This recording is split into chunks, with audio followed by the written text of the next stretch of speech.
ஆன்மீக சொந்தங்கள் அனைவருக்கும் அன்பான மாலை வணக்கம். நாம் நம்மளுடைய சேனலில் தொடர்ந்து நிறைய சுவாரஸ்யமான ஆன்மீகம் சார்ந்த தகவல்களை தாங்க பார்த்துட்டு வந்துட்டு இருக்கோம். அந்த வரிசையில் இந்த பதிவில் என்ன பார்க்க போகிறோம் அப்படின்னா, இந்த டிசம்பர் மாதம் முடியறதுக்குள்ள கன்னிராசி நேயர்களே உங்களுடைய வாழ்க்கையில் நடக்கக்கூடிய பல்வேறு விதமான மாற்றங்கள் எப்படி இருக்குது அப்படின்றத பற்றி தாங்க தெரிஞ்சுக்க போகிறோம். வீடியோக்குள்ளே போகிறதுக்கு முன்னாடி நீங்கள் நம்ம சேனலை சப்ஸ்கிரைப் பண்ணாமல் இருக்கீங்க அப்படின்னா மறக்காமல் சேனலை சப்ஸ்கிரைப் பண்ணிக்கோங்க. கண்டிப்பாக பக்கத்தில் இருக்கிற பெல் சிம்பிளையும் கிளிக் பண்ணிக்கோங்க. அப்போ தான் நாங்கள் போடக்கூடிய வீடியோக்கள் எல்லாமே உங்களுக்கு நோட்டிஃபிகேஷனை உடனுக்குடன் வந்தடையும். நீங்களும் பார்த்து பயன்பெறலாம். வாங்க வீடியோக்குள்ளே போகலாம். பொதுவாக ஒவ்வொரு மாதத்துலேயுமே பலன்கள் அப்படிங்கிறது மாறுபாடு தான் அடையும். அதுக்கு காரணம் என்னென்னா அந்த மாதத்தில் ஏற்படக்கூடிய கிரக மாற்றங்கள் தான். ஸோ அப்படி பார்க்கையில் கன்னிராசி நேயர்களுக்கு நிறைய கிரகங்களுடைய மாற்றங்கள் அப்படின்றது ஏற்பட்டிருக்கு. அதனுடைய அடிப்படையில் இந்த ஆண்டினுடைய இறுதி மாதமான டிசம்பர் மாதம் எப்படி இருக்குது, கிட்டத்தட்ட பார்த்தீங்கன்னா இன்னும் ஒரு 1 வீக் மட்டும்தாங்க இருக்குது. இந்த டிசம்பர் முடியவே போகுது. 2026 பிறக்க போகுது. இந்த ஒரு வாரத்துக்குள்ளேயே மாற்றம் நடந்துட போகுது அப்படின்லாம் யோசிக்காதீங்க. கண்டிப்பாக நடக்குங்க. ஏன்னா இந்த கிரக நிலைகள் எப்படி மாறுறாங்களோ அதுக்கு ஏற்ற மாதிரி தான் பலன். ஸோ கன்னிராசி நேயர்களை பொறுத்த வரைக்கும் இந்த டிசம்பர் மாதம் ரொம்பவே நல்லா இருக்கும். நீங்கள் நினைத்தது எல்லாமே நடக்கும் அப்படின்னு தான் சொல்லணும். இந்த 2026 பிறக்கிறதுக்கு முன்னாடியே இருக்கக்கூடிய இந்த ஒரு டைமில் இருக்கிற கிரக மாற்றங்கள் தான் எப்படி இருக்குன்னு பார்க்க போகிறோம். எல்லாருமே புத்தாண்டு அவளோட எதிர்பார்த்துட்டு இருப்பீங்கன்னு நினைக்கிறேன். ஸோ விரைவில் புத்தாண்டுக்கான பலன்களும் நம்மளுடைய பதிவில் வர இருக்குது. அதையும் பொறுத்திருந்து பார்க்கலாம். டிசம்பர் மாதத்தில் கிரகநிலைகள் தாக்கங்கள் பார்த்திங்கன்னா பல்வேறு விதமான சம்பவங்களை ஏற்படுத்தி கொடுக்க இருக்குங்க. ஸோ அப்படி பார்க்கும்போது டிசம்பர் மாதம் சூரியன் மற்றும் செவ்வாய் இந்த 2 கிரகங்களும் காலபுருஷனுடைய 9வது வீட்டில் பயணிக்கிறாங்க. அதே போல் சனி பகவான் பார்த்திங்கன்னா தன்னுடைய முழு பார்வையும் அதில் கொடுக்குறாரு. ஸோ இப்படிப்பட்ட இந்த ஒரு காலகட்டங்கள்லாம் அரசியல்வாதிகளுக்கு இது ஒரு கண்டமான ஒரு அமைப்பு அப்படின்னு தான் சொல்லணும். மற்றபடி வேறு எந்த பிரச்சனைகளும் ஏற்படாது. மேலும் இந்த காலகட்டங்களில் குரு பகவான் வக்ரம் அடைந்து கடகராசியில் இருக்கிறாரு. ஸோ இன்னும் 3 மாதத்துக்கு பார்த்திங்கன்னா அவர் வக்ரமாக தான் இருப்பாருங்க.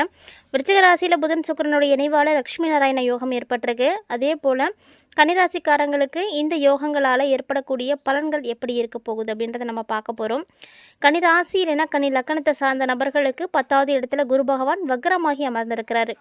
அதோடு பார்த்திங்கன்னா புதன் சுக்கிரனும் இணைந்து இருக்கிறாங்க. ஸோ புதன் சுக்கிரன் தனியாக மட்டும் இல்லைங்க, கூடவே செவ்வாயும் சேர்ந்துருக்கிறாங்க.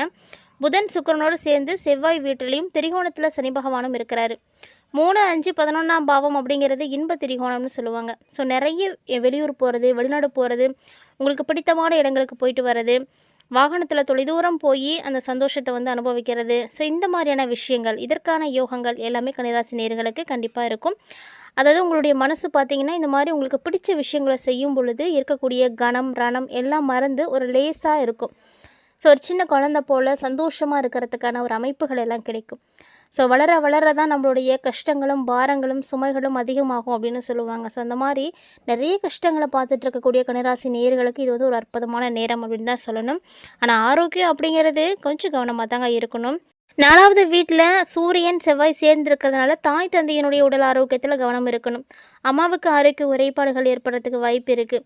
அது மட்டும் இல்லாமல் உங்கள் வீட்டில் முன்னோர்கள் பெரியவங்கலாம் இருக்காங்கன்னா அவங்களுடைய ஆரோக்கியத்திலையும் பிரச்சனைகள் வரும். ஸோ எல்லாத்து மேலேயுமே நீங்கள் கவனமாக இருக்கணும். ஆரோக்கியம் அப்படிங்கிறது ரொம்ப முக்கியம். ஏன்னா அதனுடைய விளைவாக நீங்கள் ஒரு சில மாற்றங்களை பார்ப்பீங்க. அதே போல் கன்னிராசிக்காரங்களுக்கு இந்த காலகட்டங்களில் நல்ல ஒரு மாற்றம் கிடைக்கும். அதாவது பிள்ளைங்களை துன்புறுத்துறீங்க அப்படின்னா அதை முதல்ல நீங்கள் தவிர்த்துக்கோங்க. ஸோ உங்களுடைய பிள்ளைங்களாக இருக்கலாம், இல்லைன்னா பக்கத்தில் இருக்கக்கூடிய குழந்தைங்களாக இருக்கலாம். இந்த மாதிரி எந்த குழந்தைங்களையுமே துன்புறுத்தாதீங்க.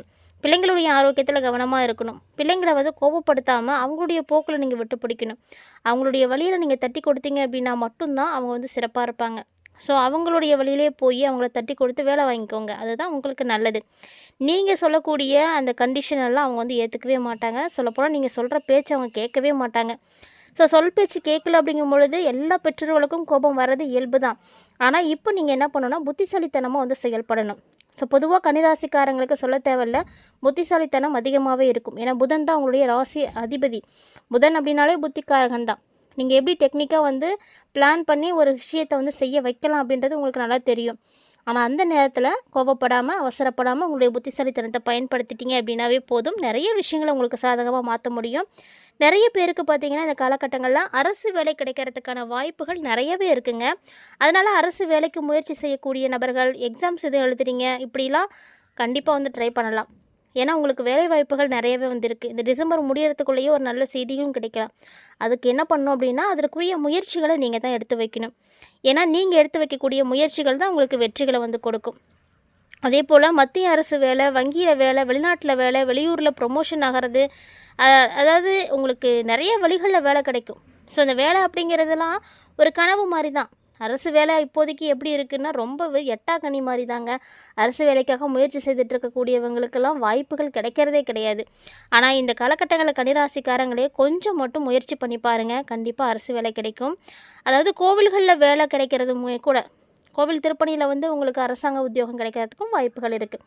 ஸோ எப்படியோ ஏதோ ஒரு வகையில் உங்களுக்கு அரசாங்க உத்தியோகம் கிடைக்கிறதுக்கான சான்ஸ் இருக்குது. ஒருவேளை உங்களுடைய படிப்புக்கும் தகுதிக்கும் ஏற்றாற் போல் ஏதாவது வேலை வாய்ப்புகள் வருது அப்படின்னா அதை நீங்கள் நழுவ விடாமல் பயன்படுத்திக்கோங்க. அரசாங்கத்தின் மூலமாக உங்களுக்கு நோட்டீஸ் வரத்துக்கும் வாய்ப்பு இருக்குது. 3வது இடத்துல இருக்கக்கூடிய புதன் சுக்கிரன் உங்களுக்கு யோகத்தை கொடுப்பாரு. குறிப்பாக கலைத்துறையில் இருக்கக்கூடியவங்க, யூடியூபராக இருக்கிறவங்க, ஐடி துறையில் இருக்கக்கூடியவங்க வெளியூர் போகிறதுக்கான வாய்ப்பு இருக்குது. ரிசார்ட் போகிறது, ட்ரிப்பு போகிறது, இந்த மாதிரியான விஷயங்கள் எல்லாம் செய்வீங்க. ஸோ உங்களுக்கு பிடித்தமானவங்களோட இந்த விஷயங்களை எல்லாம் செய்யும் பொழுது உங்களுக்கு அளவில்லாத மகிழ்ச்சியானது கிடைக்கும். நிறைய விஷயங்கள் நடக்கும். ஸோ ஒன்றா வந்து சொல்லணும் அப்படின்னா சொல்லிகிட்டே போகணும். நிறைய சுபகாரியம் நடக்கும், சந்தோஷமான காரியமாக இருக்கும். உங்களுக்கு அது எல்லாமே வந்து பிடிச்சிருக்கும். நிறைய பேர் பார்த்தீங்கன்னா உங்களுடைய சந்தோஷத்தை வந்து எப்படி வெளிப்படுத்துறது அப்படின்னே தெரியாத அளவுக்கு நீங்கள் இருப்பீங்க. நிறைய பேருக்கு வந்து பாட்டு கேட்குறது ரொம்ப பிடிக்கும். ஸோ இந்த டைமில் உங்களுக்கு மனசுக்கு பிடித்தமான பாடல்களை எல்லாம் கேட்பீங்க. அது உங்களுக்கு சந்தோஷத்தை கொடுக்கும். செவ்வாய் வீட்டில் அமரும் பொழுது இந்த காலகட்டங்களில் நீங்கள் முருகப்பெருமான வழிபாடு செய்யுங்க. இந்த செவ்வாய் இருக்கார் இல்லையா? ஸோ கந்த சஷ்டி கவசம் பாராயணம் செய்கிறது, அதை படிக்கிறது, கேட்குறது, இதெல்லாம் வந்து உங்களுக்கு ரொம்ப நல்லது. பெருமாளுடைய சுதிகள் வந்து நீங்கள் கேட்கலாம். இது எல்லாமே பார்த்தீங்கன்னா உங்களுக்கு அற்புதமான ஒரு பலன்களை கொடுக்கும். ஸோ சந்தோஷம், பொருளாதாரம் அப்படின்லாம் பார்த்தீங்கன்னா ஒரு 90% உங்களுக்கு நல்லாவே இருக்குங்க. நீங்கள் கவலைப்படுறதுக்கு இதில் எதுவுமே கிடையாது. அடிக்கடி பார்த்தீங்கன்னா உங்களுக்கு வந்து நல்ல ஒரு ஏற்றம் மாற்றம் இருக்கணும் அப்படின்னா வழிபாடுகள் செய்யுங்க. முருகனை வழிபாடு செய்யுங்க. முருகப்பெருமான் நீங்கள் இந்த மாதம் வழிபாடு செஞ்சீங்க அப்படின்னா உங்களுக்கு ஏற்படக்கூடிய கஷ்டங்கள் எல்லாமே வந்து காணாமல் போகும். நிறைய பேருக்கு பார்த்தீங்கன்னா என்ன பிரச்சனை இருக்குது அப்படின்றதே வந்து தெரிஞ்சிக்காமல் இருக்கிறது தான் காரணம். ஸோ என்ன பிரச்சனை வரப்போகுது அப்படின்றத தெரிஞ்சுக்கோங்க.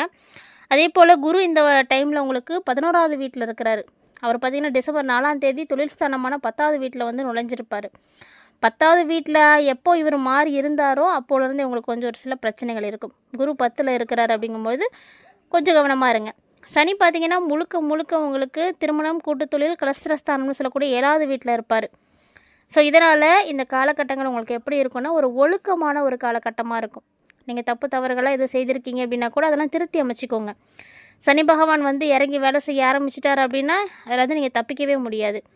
ஸோ புத்திசாலித்தனத்தையும் திட்டமிடலையும் சரியாக பயன்படுத்திட்டீங்க அப்படின்னா வெற்றி மேலே வெற்றி உங்களை தேடி வரும். வெற்றியை தேடி நீங்கள் போக வேண்டாம், உங்களை தேடி வரும். அதே இந்த டிசம்பருடைய பிற்பாதி எப்படி இருக்கும் அப்படின்னா ரொம்ப வந்து நல்ல மாற்றம் கிடைக்கும்.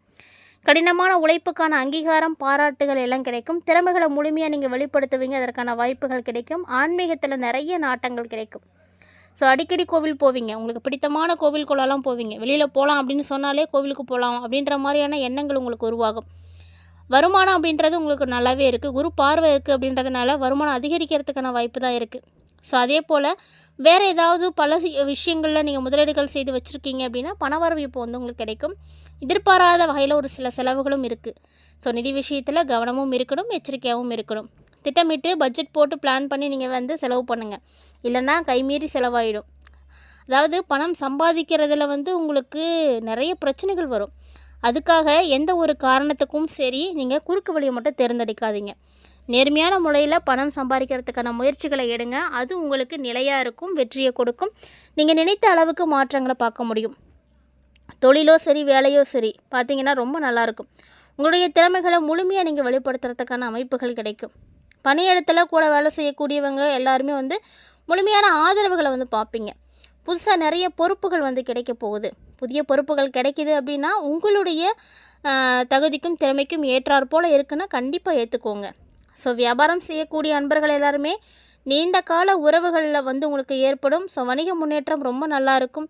வெளிநாட்டு தொடர்புள்ள உங்களுக்கு வணிகங்கள் வந்து ரொம்ப விரிவடைய ஆரம்பிக்கும். அதே போல் இந்த டிசம்பர் முழுக்க கேதுவினுடைய சஞ்சாரம் பார்த்திங்கன்னா உங்களுக்கு சரியில்லை அப்படின்றதுனால அடிக்கடி தொற்று வியாதிகள்லாம் ஏற்படும். குறிப்பாக பெண்களை பொறுத்த வரைக்கும் முழங்கால் தொடர்பான பிரச்சனைகள் ஏற்படும். அதிகமான வேலைப்பளு இருக்கும். ஸோ கவனச்சிதறல் இருக்கும், மன அழுத்தம் இருக்கும். இப்படி நிறைய பிரச்சனைகள் இருக்கும். நிறைய பிரச்சனைகள், நிறைய வேலைகளை பார்த்து உங்களுக்கு போதுமான அளவு தூக்கம் இருக்காது. ஸோ நல்ல ஒரு தூக்கம் எடுத்துக்கோங்க. உடற்பயிற்சி செய்யுங்க, அதெல்லாம் உங்களுக்கு ரொம்ப நல்லது. கல்வி பயிலக்கூடிய மாணவ மாணவிகளை பொறுத்த வரைக்கும் கடினமான உழைப்புக்கு என்றைக்குமே பலன் இருக்குது. ஸோ நல்லா படிங்க, நல்ல மதிப்பெண் எடுக்க முடியும். கல்வி தொடர்பான செயல்பாடுகளுடைய ஆர்வம் உங்களுக்கு அதிகரிக்கும். வெளிநாட்டு நிறுவனங்களில் உயர்கல்வி வாய்ப்புகள் கிடைக்கும். கவனத்தோடும் விடாமுயற்சியோடு இருந்தீங்க அப்படின்னா உங்களுக்கு நிலையான முன்னேற்றம் கண்டிப்பாக இருக்குது. ஸோ இந்த காலகட்டங்களில் நீங்கள் பயன்படுத்திக்கோங்க. பரிகாரம் அப்படின்னு பார்த்தீங்கன்னா முருகனை வழிபாடு செய்ய சொல்லியிருந்தேன். இதை தாண்டி நீங்கள் புதன்கிழமையில் விநாயகர் பெருமானையும் வழிபாடு செய்கிறது உங்களுக்கு ரொம்ப நல்லது. தடைகள் எல்லாம் உடையும். தேங்காயில் தீபம் ஏற்றுங்க. ஸோ இந்த ஒரு எளிமையான விஷயத்தை செய்யுங்க. இல்லை பசுமாடு வச்சுருக்கீங்கன்னா பசுமாடுகளுக்கு உணவு போடுங்க. இதெல்லாம் நேர்மறை ஆற்றல் உங்களுக்கு அதிகரித்து கொடுக்கும். இந்த மாதிரி எளிமையான விஷயங்களை செய்தீங்க அப்படின்னாலே போதும், உங்களுக்கு ஏற்படக்கூடிய பல பிரச்சனைகள் காணாமல் போகும். ஸோ இந்த பதிவில் கன்னிராசி அன்பர்களே நிறைய தகவல்களை பார்த்துருப்பீங்கன்னு நினைக்கிறேன். இந்த டிசம்பர் 31க்குள்ளே நடக்கக்கூடிய மாற்றங்கள் எப்படி இருக்குது அப்படின்றதையும் தெளிவாக தெரிஞ்சுட்டு இருந்திருப்பீங்க. கூடவே ஆன்மீக ரீதியாக கொடுக்கப்பட்டிருக்கக்கூடிய பரிகாரங்களையும் மிஸ் பண்ணாமல் செய்து பாருங்கள். இந்த பதிவு உங்களுக்கு பிடிச்சிருந்தது அப்படின்னா லைக் பண்ணுங்கள், ஷேர் பண்ணுங்கள், மறக்காமல் கமெண்ட் பண்ணுங்கள். மீண்டும் மற்றும் ஒரு சுவாரஸ்யமான ஆன்மீக தலைப்பில் சந்திக்கலாம்.